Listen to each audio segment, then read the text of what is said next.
A Republican administration used our money to bail out the big banks for taking risks that they should have been taking. Those banks should have been allowed to fail. George Bush and Hank Paulson, former CEO of Goldman Sachs, who was his Treasury Secretary, didn't want to let that happen. I was there to see it. I got my first job at a hedge fund in New York. I didn't have a lot of money, but I was working for a lot of people who did. I was 22 years old. It was interesting to watch. They all loved the bailouts. Right? The entire Wall Street, crowd thought this was the only way we would save humanity. Well, what happened was the left then said, hey, wait, that's not fair. You guys talked about capitalism, but now you're using everybody's money to bail out a bunch of corporate fat cats who made a lot of money when times were good, but not when times went bad. That's not capitalism. And so that's how you're going to do it. Occupy Wall Street. And I wasn't not an Occupy Wall Street person, but I believe in understanding the best arguments for all sides. Occupy Wall Street said, if that's how you're going to play the game, then let's redistribute that money from the wealthy corporate fat cats to poor people to help poor people. Let's do that. We'll occupy Wall Street. So then if you're Wall Street, that's a threat to your power structure. You don't like Occupy Wall Street very much. But right around that time, it was about 10, 15 years ago, there was this new strand of the left that said, wait, hold on, the real problem isn't poverty. It's not economic injustice, which we used to talk about on the left. It's not that anymore. It's racial injustice and misogyny and bigotry and climate change. Now, if you're Wall Street, that new woke stuff is actually pretty good. They said, give me more of that. So what they said is basically, we'll say what you want us to say. Applaud diversity and inclusion. Put some token minorities on your boards. This was the beginning and the end of meritocracy in this country. Muse about the racially disparate impact of climate change after you fly in a private jet to Davos, the beginning of regulations that impeded the growth in our economy. They said, we'll support all those things. We'll do what you need, but we don't do it for free. We expect the old left to go away and leave us alone. And that trade worked. It worked masterfully. It was an arranged marriage, actually, between two strange bedfellows you wouldn't expect. It wasn't an arranged marriage of love. It was more like mutual prostitution, actually. And the net result of that act was the birth of this new woke industrial complex that was a hybrid of state power and corporate power that together could accomplish what neither one could on its own. So that was the Wall Street version. But then you open your eyes and you see it everywhere. You see it in Silicon Valley. The old version of break up big tech used to come from the left, actually. But they said, okay, no, that's all right. Don't break us up. We will use our monopoly power to censor hate speech and misinformation, as you, the left, define it. But again, we don't do it for free. We expect the old left to look the other way when it comes to leaving our monopoly power intact, and it worked. Then you get to the rest of the economy. You get to Coca-Cola. The left used to hit them for spreading diabetes and obesity in black communities. Well, we'll just talk about voting laws in Georgia, train our employees on how to be less white. Their words, not mine. But as long as you leave us alone, we're going to say the magic words as you want them. So that spreads across the economy. And I think that created two forces in American life in the last 10 years that are different than the America I grew up in. One is the death of meritocracy. The best person no longer gets the job. It's based on other attributes, race, gender, or whatever the other popular attributes are. That shrinks the success of our culture. We're penalizing excellence. Our inner animal spirit's domesticated by this new culture that penalizes excellence and celebrates victimhood. The death of speech. Expressing yourself freely. The best ideas win when no ideas are censored. That too is part of American exceptionalism. We have that inner animal, again, that's tame. And so that's what happened over the last 10 years. The death of free speech, the death of merit, and then the rise. How has free speech been quieted? I mean, you're speaking what you want to say. Well, I'll tell you that's a great cost. How has free speech been I think free speech has been under brutal assault, under existential assault in the last 15 years. If you had said that the COVID pandemic began in a lab in China, which we now know to be true, your social media accounts would have been locked and censored. If you had said that the Hunter Biden laptop story was real on the eve of the last election, you were cast aside as a pariah. You couldn't even send that private message amongst people on platforms that are direct messages like email. I was the CEO of a multi-billion-dollar biotech company that I founded as CEO.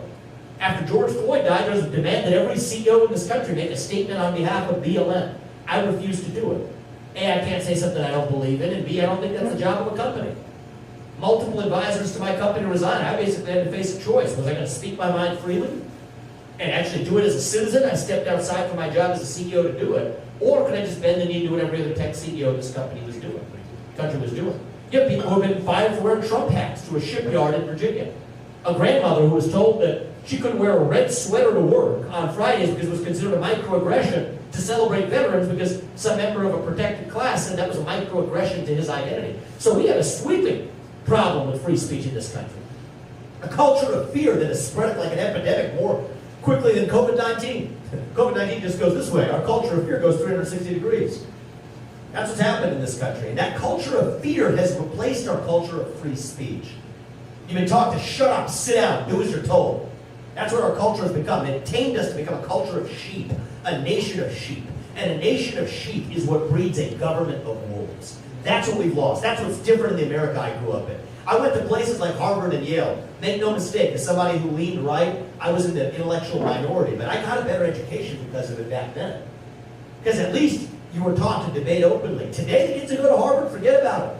They have a John Adams society. It's an underground society where people have to just show up because that's the only place they could even dare to speak their minds for fear of ever being able to get a job when they graduate. That doesn't look like the America that I know. You get a job. Is it based on how hard you work or whether you have the right skills? No, it's based on your race, your gender, your sexuality. Every publicly traded company that's listed on the NASDAQ, where all the tech companies are listed, has to have an explanation for what their quota system is for sexual minorities, for women, and for people of color. I hate that expression because it amalgamates 160 different cultures into one opposition to white. It's divisive, it's anti-meritocratic, it's anti-American. So yes, that's not the America that I know. The America that I know is the one that actually reflects Martin Luther King's vision. That you get ahead in this country, not in the color of your skin, but in the content of your character and your contributions. That you get ahead in this country with your own hard work, your own commitment, your own dedication, and that you're free to speak your mind at every step of the way. Not a country that forces you to choose between putting food on the dinner table and speaking your mind freely, between the American dream and the First Amendment, but to say that this is the country on God's green earth that allows you to enjoy both of those things at the same time. That's what it means to be an American. That's what I believe that we have lost. And if you see something different than me, I'm not your God, because everything I'm telling you, this goes to the heart of why I'm running for president, why I've made the sacrifices to step aside from my job, put my family through the sacrifices we have, step aside from a good life to revive that country that gave us the American dream that we were allowed to live. That's what puts me on this journey. But if you see what I see in this country, then there is nobody in this race who will better achieve and revive that American dream we know and love than me, because I'm guided by my gratitude to this country that allowed me to live that American dream, to pass that on to my kids. So if you believe the American dream is alive and well, I'm not your guy. I see an American dream that is alive and hanging on for life support. If you believe it's morning in America, that's not what I see. But I believe it can be. And I think that's what I'm in this race to do, is revive that American dream that's hanging on for life support. Let's breathe that life back into it. But I don't think that America is the America that I knew and grew up in. And so I'm glad you asked the question. This gives me a chance to share what I see and why I'm actually in this race. Right there, sir. Thank you. Family. You speak a lot on the nuclear family. Yes. It seems like in America we've been incentivized to get away from that.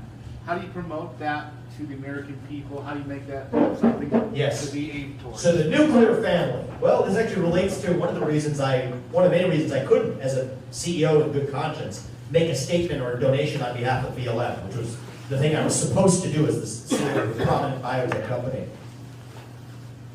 BLM called for the dismantling of the nuclear family structure in 2020 on the front page of its website. Now people ask me, did you grow up in privilege? And this country has allowed us today to live a life that my parents never imagined possible when they came to this country. When my dad was facing down layoffs at the GE plant in Evendale, Ohio, when I'm in middle school, we would have never imagined living the life we do today. But we did have the ultimate privilege. of two parents in the house with a focus on education and instilling in us a belief in God. And so why on earth would I want to advocate? I don't care if your name's Black Lives Matter or not. That's not good for black kids, white kids, Indian kids, or any other ones. And so the nuclear family, I do think, is the foundation, and the facts speak for this. Kids born in a two-parent household versus a fatherless household, that's most single-parent households. The ones in single-parent households are 8 times more likely to end up in jail, 10 times more likely not to graduate from high school, 10 times more likely or more to end up in poverty. So the facts are clear. Every society through human history teaches us this too. Does that mean that if you're born in a single-parent household that that's your only chance? No, of course not. We want a country that gives every kid opportunity, but we want every kid to have the best chance they can. How are we going to fix it? Right now, we are paying single mothers more money not to have a man in the house than to have a man in the house. Teaching them to be married to Uncle Sam instead of that other guy who was in their house before. That's what we're incentivizing, actually. In fact, we have a bad problem in this country of paying people to do the exact opposite of what's best for them. We're doing it all over the place. Part of the answer to your question, too. Paying people more money to stay at home instead of go to work. Paying people more money not to have a man in the house than to have a man in the house. Paying people more money not to repay their student loans than to repay their student loans. Aid programs, so-called aid programs that are handing out crack pipes and needles to drug addicts in the city of Philadelphia rather than actually getting them off drugs. So on my watch, not only is this to address our national debt, this is to fix our country. We will stop using our own taxpayer money to pay people more money to do the opposite of what's actually best for them. That's a big part of how we revive this country as well. And that's also driving this mental health epidemic. I mean, think about the work example. In the name of helping people, first of all, take a business like this one, or any of you, we've all run this business. One of the hardest things in this, for most small businesses, is hiring people to fill open staff positions. Well, part of the reason is we're paying people more money to stay at home, so that's going to actually grow this economy if you unlock the supply of that labor. But it's not even good for the people we're supposedly helping. What's driving the wave of depression and anxiety in this country? Spreading like an epidemic. Sit in your parents' basement, a bunch of people my age, a majority of people my age and younger, for the first time are dependent on their parents to still provide them part of their aid. Do you think that's good for their mental health? It's not. Sit in your parents' basement, playing video games, smoking pot, doing whatever it is you're doing. Depression, anxiety, fentanyl, suicide. It's not an accident that we see the rise of those same poisons. At the same time, we see the rise of wokeism, transgenderism, climatism, COVIDism. These are symptoms of a deeper void of purpose and meaning in our hearts. When the things that used to fill that void, faith, patriotism, hard work, family, when these things have disappeared, that's when the poison fills the void. And the way we're going to win this isn't by just playing whack-a-mole. It's what the Republican Party's trying to do. Always a half step behind them while we're playing. That's not how we're going to win. We're going to win by diluting that poison to irrelevance by saying, this is what we stand for. I'm an America First conservative, all in. But to put America first, we have to rediscover what America is. What is this nation founded on? Do we believe those shared ideals exist that I talked about at the very beginning? I believe they do. We need to revive them. And one of those values is the foundation of the family as the unit around which a well-functioning country is organized. And so we will stop paying people to do the opposite of what's best for them. That's how I'm going to get that started as your president. And the great society that Lyndon Johnson started is the biggest misnomer of policy in American history. Yet you had more black family formation by multiples in the 1950s than you do today. I don't know why you get what you pay for, but it's not too late to stop it. You know what? I went to the south side of Chicago, room like this one. They tell me don't go there. You're wasting your time in a Republican primary. Why would you do that? I'm in this to lead the entire nation. America First includes all Americans. That's how we're going to win this general election in a landslide. You make me your nominee. I'll win the general election in a landslide for the same reason I think we're going to win the Iowa caucus. We're bringing a lot of non-traditional people into our movement. But they agree with me every bit as much as Republicans who talk about family values too. Many of us in this country share those same values in common. Many Hispanic Americans come to this country, the ones that come legally, who have come legally. Many of them share those same family values. So we have to revive those shared values, and if we do that, then I'm confident that we can win this election like Reagan did in 1980 in a landslide. You make me your nominee, that's my accountability to deliver that back to you. And a landslide minus some shenanigans, let's be real, is still going to be a decisive victory. 50.1 is not an option anyway. And I think I'm a candidate who can actually deliver that for you. Thank you, man. I appreciate that. Last question. Last question, all right. So, as I see it, there's two major hurdles that concern me as far as you or any independent voter to become a candidate without overcoming establishment. Yep. And that is, one, to ensure that we have free and fair elections. The elections are true results of the people, you only vote once, and things like that. And number two, how can you as a candidate or as president fix the spread of information, freedom of the press? So, because I feel like your message doesn't get out there because it's corrupt. Absolutely. I mean, that's what we're up against. The best antidote to that is the Iowa caucus, to be honest with you. I think that we shocked the world on January 15th. I think by the end of this race, I'm going to have done upwards of 330 events in Iowa. I think that's literally more than all of the other candidates combined. I saw your schedule today. Yeah, I mean, you should have seen it yesterday and tomorrow too, but thank you, I appreciate that.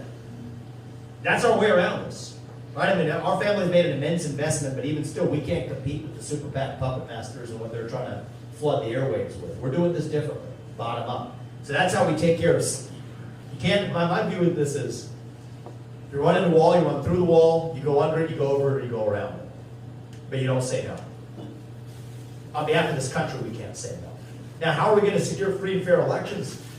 I'm not a magician. I'm a private citizen like you all. I'm a businessman. I don't have the power to change that until we win. I have the power to deliver a landslide minus some shenanigans, which is still going to be a decisive victory. That's just the way it's got to go. And I want to use this as an opportunity to address a choice you have to make in the next 20 days, 25 days, whatever it is, 18 days. Probably many of you are like me, strongly supported Trump in 2020. 2016, many of you probably did. Here's the thing. It's not easy for me to say this, but it's the truth. They will not let this man win. They will not let this man come anywhere near the White House again. If you think they're going to let this man come near the levers of power again, think again. They're dropping the breadcrumbs. If you look back 18 months from now, would you look back at the facts of right now, first lawsuit, then the prosecution, then the federal prosecution, then Colorado, keeping him off the ballot. I'm doing my part. I said if they take him off the ballot in Colorado, I'll take my name off the ballot, and every other Republican should too. This is how we protect ourselves. And I'm disappointed the heck out of me as every other Republican. Because if every Republican gets off the ballot in Colorado, then Colorado's nullified. That's how we protect ourselves against election interference. I'm sorry, but are you ready for this barrage too? I'm not going into this blind. I know. I'm not going into this blind. We're going into this, we're in the middle of I'll close on this. We're in the middle of a war in this country. The next president is a wartime president. I'm not talking about some pointless foreign war in Ukraine or whatever, spending $200 billion of our money so some kleptocrat can buy a bigger house. I'm not talking about that. I'm talking about a war right here between those of us who love the United States of America and a fringe minority that's wielding power today that hates this country and what we stand for. And they will not let this man, they've wounded him in every way. If you think, I mean, the same people, man-made pandemic on the eve of that last election, rigged by big tech every way, you know how, all the way to the Hunter Biden laptop story being suppressed, everything else you were told that was a conspiracy theory that's now true. If you think they're going to let this man anywhere near the White House, wake up, people. We love Donald Trump for getting this fight started, but now it's our job, it is our duty to finish it. I'm the only candidate that's going to be able to do that. If you're in a war, you need to pick a commander-in-chief in that war. Pick the person who is not yet wounded in that war. I think this is going to take somebody with fresh legs. from the next generation, to take our America First movement further than Trump did in his first term. There's a reason why I'm in this race. It'd be a lot easier for me to step aside and let Trump do the job. They're not going to let him get anywhere near. The America First movement does not belong to one man. Doesn't belong to Donald Trump. Doesn't belong to me. It belongs to you, the people of this country. And so I'm asking you to do, even for many of you who would have thought of supporting Trump on January 15th, I'm asking you to do a counterintuitive thing, because the game they're pulling on you is counterintuitive. They're selling you the rope today that they will use to hang us tomorrow. Do not fall for their trap. You have right here an America First candidate who will take that movement further with fresh legs. And this time, at least, they're not going to stop me. And I understand the law and the Constitution. I'm going to use that on our side, even in a way that they do to Trump. They told him you can't fire those civil servants because of civil service protections. Read the law. You absolutely can if you're bringing mass firings. Mass firings are what I'm bringing day one to that D.C. bureaucracy. It takes a combination of somebody who knows the law, but also somebody who can break things. And those two things don't go together, usually. My faith is what teaches me, it's what brings me to this race. Teaches me that God puts each of us here for a purpose. Each of us has our own unique God-given gifts. Every one of us does. And it's our duty to use those God-given gifts to do the right thing in the short time that we're given. That's the heart of my faith. And by the way, and you probably know this, I'm Hindu. It's a little different than the traditional faith background, but we share the same value set in common. The Ten Commandments, the values that were enshrined in there when I read them at St. Xavier High School, they're the same values that my parents instilled in me. And my job as your next president is to swear an oath to that Constitution and to keep it. To protect free speech, to protect that First Amendment, which also protects religious liberty, something we haven't done in this country. But anyway, it's my faith that leads me to this journey and says, this is my purpose, because they will not let this man near the White House again. Our movement cannot end with Donald Trump. Our movement's just getting started. It will outlive each of us. This is the next 250 years of this country we're talking about. Our America First movement didn't start with me, didn't start with Trump, it started with George Washington, the first America First conservative. And we can't be the generation that falls for their trap, that lets them actually end what they began 250 years ago. This is about the next 250 years of this country. So I'm urging you, it's not what you might have thought you were going to do 6 months ago. Do the right thing. Don't fall for the other side's trick. I will take our America First movement to the next level, deliver a landslide. And that's how we're actually going to be able to reach the next generation in a way that nobody else in this race is going to. So if you all do your part, I'm going to do mine. I can't leave you hanging. I can't leave you hanging. Tell them. So briefly. I don't need that. That's okay. So if they're not going to let Trump anywhere near the White Yeah. House, you are continuing the movement. Oh yeah. You're not too different than where he started. Same principles, businessman, right? What's different? What is different? So I'm not saying this to boast. I'm just saying this. It's honest. It's my faith and sense of purpose that leads me to this. I think every one of us has different God-given gifts. I have a deep understanding of the Constitution and a commitment to it. If I'm going to swear an oath to that Constitution, I promise you I've read it and I know what it says. And I think they duped Trump in a way that I'm not going to let them dupe me. We're going to get started on day one. I mean, from John Bolton to Nikki Haley to whoever else, they're not going to be in my administration. They're not coming anywhere near the White House. I don't care if they're Republican or Democrat. Those labels don't matter. You got to stand for these principles of putting our country first. The principles enshrined in our Constitution. 75% of the people who are there right now are gone. Don't you think that's scary though? I mean, Of course it's scary, but you got to start and move fast. You strike the swamp's going to strike back, but I'm not going to make it as easy for them as he did. And I'm not even blaming him for it. One thing I have that he doesn't have is what I give him credit for. Is a Supreme Court that agrees with everything I've just told you. And so that's how you drive change on the scale of history. He laid down the plank. He gave us that Supreme Court. I'm going to use it with my understanding of the law and Constitution. 6-3, we win on everything I've told you. Then the person who comes after me doesn't have his hands tied in the same way. That's how we drive change on the time scale of history.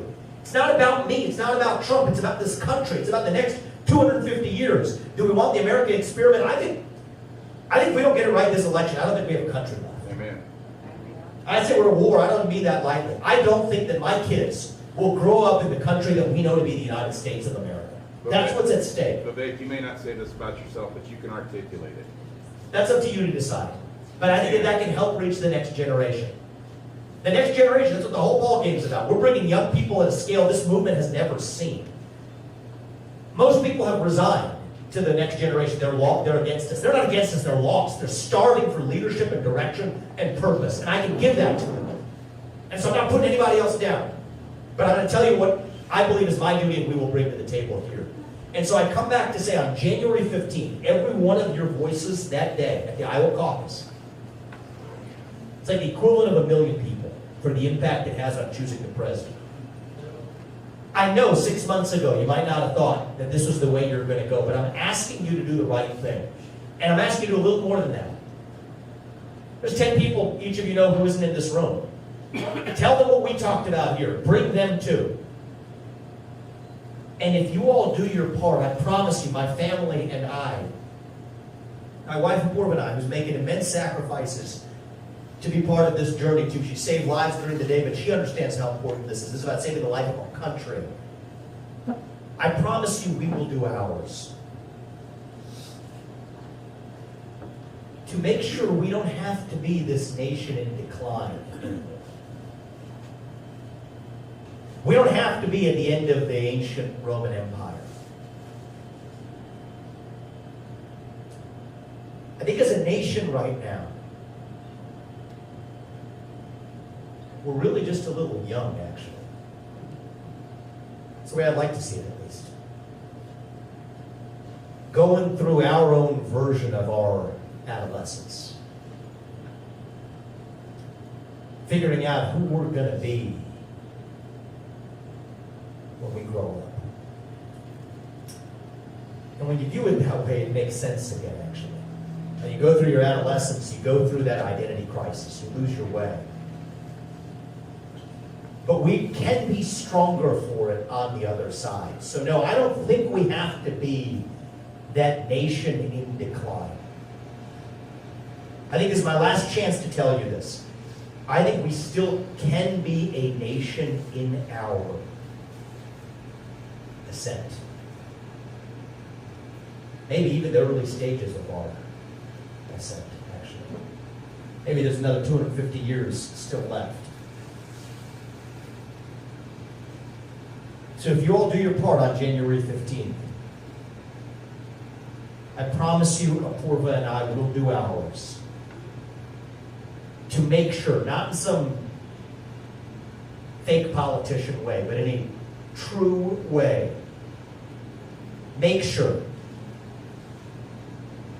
that our country's best days are actually still ahead of us.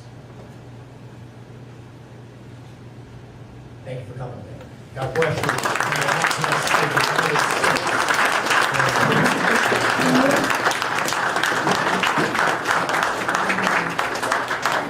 The mayor just said we have 18 days.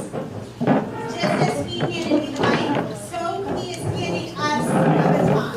The most important thing that can happen on January 15th, each one of you is one of the most important voters in impacting the future of our country. I would like to ask you to commit to caucusing for Vivek. If that is something you would be willing to do, I would like you to raise your hand right now and get a caucus card. It looks just like this. We have Hunter. Hunter, will you raise your hand? We have Todd, and we have Simone on our team. They're going to come around with caucus cards. Please fill one of these out so that we can add you as a supporter on January 15th. And if you'd even be willing to go one step further, if you've heard what Vivek has said here today, and you said, you know what, I believe in this so much, I would be willing to stand up in front of my precinct, and I would be willing to share Vivek's message with others. The way the Iowa caucus works, in every single precinct, we speaker for Vivek's message. If you would be willing to be a precinct captain and speak on behalf of Vivek, when you get this card, please check, become a precinct captain. We need 33 precinct captains here in Council Bluffs. We need you.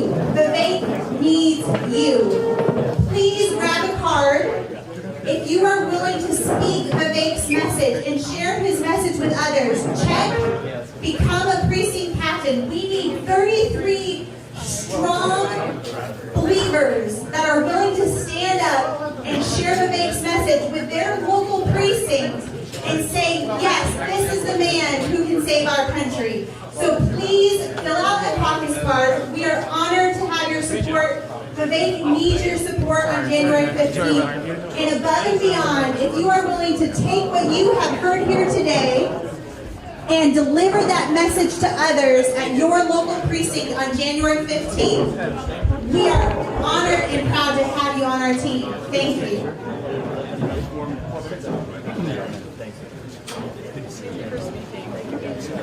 Yeah. I think you won my vote today. You're a part. Okay, I promise you. You're a part. Yeah. Thank you. Yep. College of Medicine. Thank you so much. Nice to meet you. Thank you. Thank you, sir. Appreciate it. Thank you. Software. Yep. What's that say? Second that. You see my podcast the other day? Just good guys. I was impressed with them. They knew a lot. Sometimes people say it's great, but they don't know the history. These guys know their stuff. So, that's great. Thanks for coming.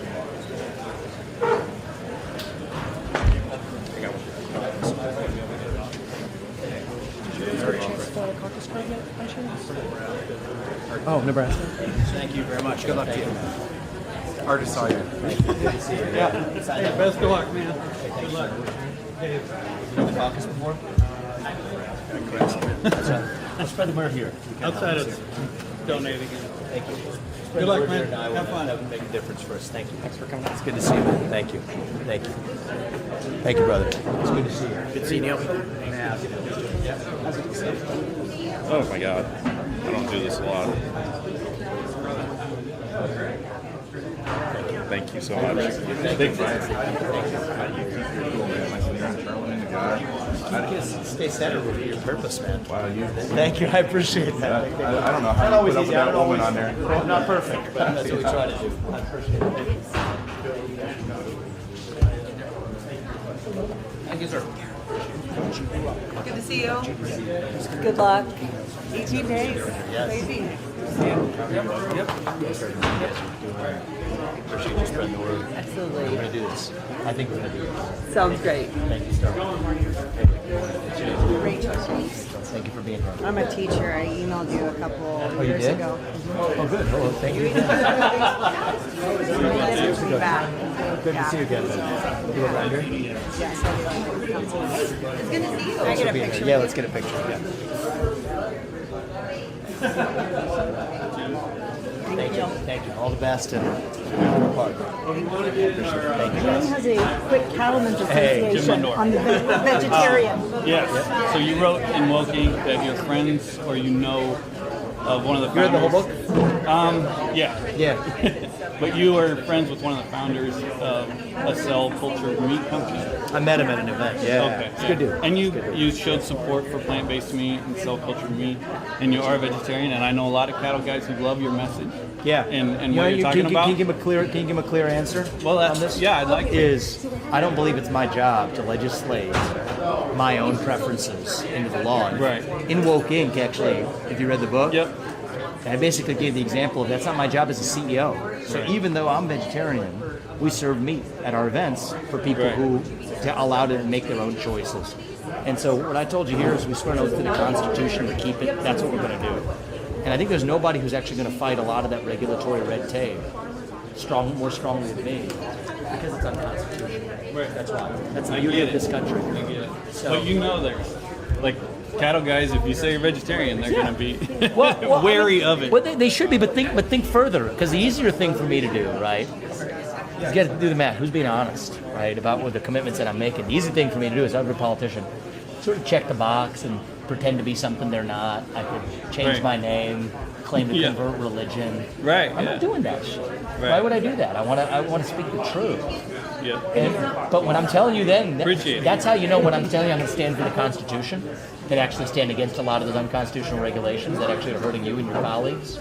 That's how you know I mean it. So I think you'd rather have somebody that speaks the truth, hopefully, than shares your culinary preferences. Right. Right. Yeah. And if that's the case, then Yeah. you Thanks for coming. and spread. It's a fair question, but spread that message too. Yeah. Spread that message too, right? You bet. You have my One more word. picture. Thank you. Thank you. Vivek, one more picture, and we gotta go. Sure. Thank you, man. Good to see you. Great on the family. We'll jump in there, right? I'm such a believer in that now. Just get on this side. Yes, sir. I'm so bad at this. Thanks, sir. Thank you, brother. I'm forward to it. That was good. Yeah. Thank you, sir. Thank you, man. All the bucks. Absolutely. Thank you. Let you all go Yeah, further. you're good. Thank you.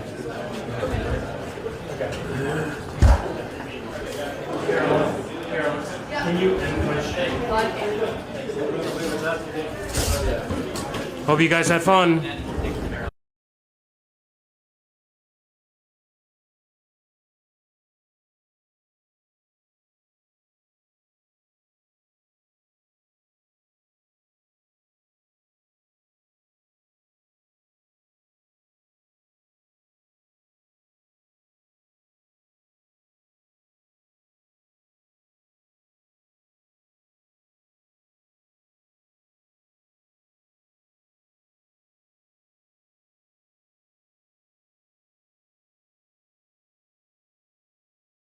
But today, no doubt, it's being weaponized against conservatives.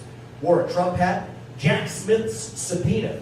You guys know who Jack Smith is? Yeah, his subpoena for these Trump lawsuits. I'll put them in air quotes because these are really made-up persecutions.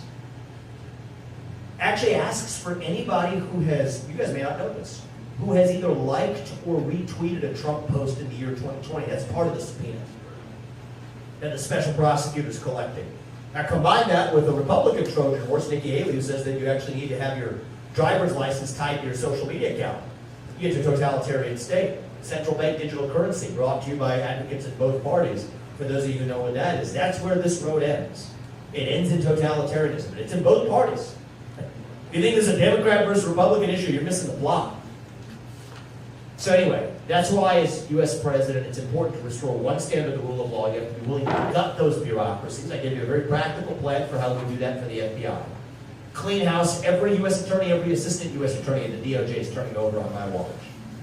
Day one pardons, not day 365 or day 1500 pardons, which is what is was president. Day one pardons. And then we send a signal to say that any lawbreaker within the government is still held to the same standard of the rule of law as if you broke those same laws on the outside. That's how we restore the rule of law in this country. And by the way, is it an accident that we see a break of violent crime in this country, breakouts of violent crime, a border crisis? You might think these issues are unrelated. The corruption of the FBI, going after Trump or political January 6th peaceful protesters. But then you got the border crisis over there, you got crime in the cities across this country. Those are different issues, right? No, not really. They're symptoms of the same abandonment of the rule of law in this country. This actually relates to my border policies. I can't be a father of two sons in the White House and tell them they have to follow the rules when I'm leading a government that isn't following its own rules. Anybody who's in this country illegally will be returned to their country of origin. We'll use 287G in the law, which says that the ICE agents can deputize local law enforcement to serve their warrants. That's how we do it. Use our military to secure our own southern border. These things go together. Allow police officers to do their job, to fight violent crime in this country without fear of looking over their shoulders for being sued at the local level. That's something we're missing. So all of these things go together. It comes back to who we are as Americans. We believe in the rule of law. We're a nation of laws, not of men. That's what we've lost, but it starts at the top.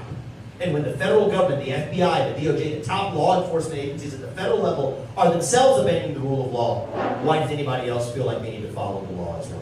So that gives you a sense for why this is so important. Thank you, my man. I appreciate the question. Right there, sir. Yes, you are basically the American dream. A child of immigrants who is now running for president. You're also a young man. What specifically has changed from when you achieved the American dream that prevents everybody else from achieving the American dream? Yeah. Okay, I mean, I don't see that much change in society from, 10, 15 years ago to what we see today. And by the way, former of Arlington resident. Oh, you are? Yeah. Oh, okay, great. Another Ohioan. You're a former Ohioan. You live here now? Yeah. You live here now too, man? Well, I've always lived in Iowa, just an Ohio State fan. I'm just Ohio State man. Good, good. So I'll tell you this. What's changed in the last 30 years that makes that American 10 or 15, dream? I mean, 10 or 15. 10 or 15 years. Yeah, I mean, I'll tell you, it's 10 or 15 years. I'll tell you, the long version or the short version. I want your reaction. I'll give you something now that happened in this country. The 2008 financial crisis. This actually changed a lot in this country. I got my first job in the fall of 2007 on the eve of that 08 financial crisis at a financial firm in New York City. Interesting time to get a first job. I learned a lot from it. So what happened, I'll give you the longer story because it's important. You asked about it, I rarely go into this in the campaign trail. What happened is a Republican administration used our money to bail out the big banks for taking risks that they should have been taking. Those banks should have been allowed to fail. George Bush and Hank Paulson, former CEO of Goldman Sachs, who was his Treasury Secretary, didn't want to let that happen. I was there to see it. I got my first job at a hedge fund in New York. I didn't have a lot of money, but I was working for a lot of people who did. I was 22 years old. It was interesting to watch. They all loved the bailouts. Right? The entire Wall Street, crowd thought this was the only way we would save humanity. Well, what happened was the left then said, hey, wait, that's not fair. You guys talked about capitalism, but now you're using everybody's money to bail out a bunch of corporate fat cats who made a lot of money when times were good, but not when times went bad. That's not capitalism. And so that's how you're going to do it. Occupy Wall Street. And I wasn't not an Occupy Wall Street person, but I believe in understanding the best arguments for all sides. Occupy Wall Street said, if that's how you're going to play the game, then let's redistribute that money from the wealthy corporate fat cats to poor people to help poor people. Let's do that. We'll occupy Wall Street. So then if you're Wall Street, that's a threat to your power structure. You don't like Occupy Wall Street very much. But right around that time, it was about 10, 15 years ago, there was this new strand of the left that said, wait, hold on, the real problem isn't poverty. It's not economic injustice, which we used to talk about on the left. It's not that anymore. It's racial injustice and misogyny and bigotry and climate change. Now, if you're Wall Street, that new woke stuff is actually pretty good. They said, give me more of that. So what they said is basically, we'll say what you want us to say. Applaud diversity and inclusion. Put some token minorities on your boards. This is the beginning and the end of meritocracy in this country. Muse about the racially disparate impact of climate change after you fly in a private jet to Davos, the beginning of regulations that impeded the growth in our economy. They said, we'll support all those things. We'll do what you need, but we don't do it for free. We expect the old left to go away and leave us alone. And that trade worked. It worked masterfully. It was an arranged marriage, actually, between two strange bedfellows you wouldn't expect. It wasn't an arranged marriage of love. It was more like mutual prostitution, actually. And the net result of that act was the birth of this new woke industrial complex that was a hybrid of state power and corporate power that together could accomplish what neither one could